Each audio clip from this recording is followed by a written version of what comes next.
Good afternoon and welcome one and all to the Circuit of the Americas in Austin, Texas.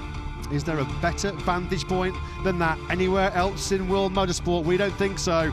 Of course, that site means only one thing. We are back in Austin, back in Texas, and back at the Circuit of the Americas. So we thought we'd just give you a bit of an early Friday morning treat here in Austin, and we'll just pause there to listen. The master at work. Rain. Oh! Marc Marquez losing the rear, then down through turn 2. That's a big get-off then for the MotoGP World Championship leader. That is Marc Marquez's first crash in red in the new season, and it was a big one. Marquez once again charging towards what could be certainly a low 203 if he carries this lap through, possibly a high 202, and now through the final corner he goes. He's the undisputed king of COTA, isn't he? A 203.469. Thank you very much. 1.3 seconds clear of anybody else on track here.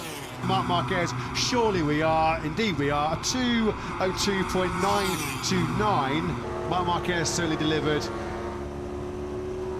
What about the Gian Antonio then, who has been pushed back to 12th? What a great last lap that was by Diggia, up to second. Yeah, the other big rider to watch, we're now watching in bottom of your screens, is Morbidelli. He did get over just in time to do one last timed lap. He currently sits 20th. The Gian Antonio's dead pleased with that as he pumps his fist at the big screens, but Morbidelli might be about to bump his former teammate. Morbidelli could go top 3 with this. It's exactly where he does go. So it's Ducati's 1, 2, 3, 4 and 5.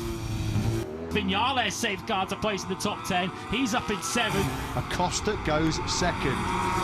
Miller, though, once again, shining as the top Yamaha. Brilliant this by the Australian.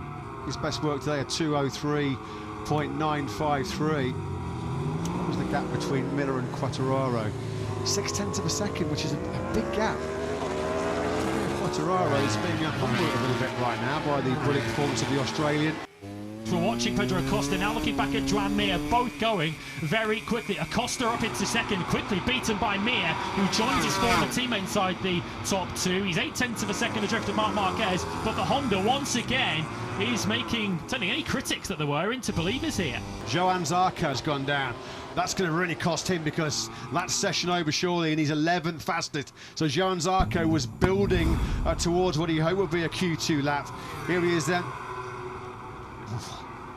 Just even made it to 15, had he? Smacked his head just a little bit too. Zarco really is paying dear for that late crash at turn 15.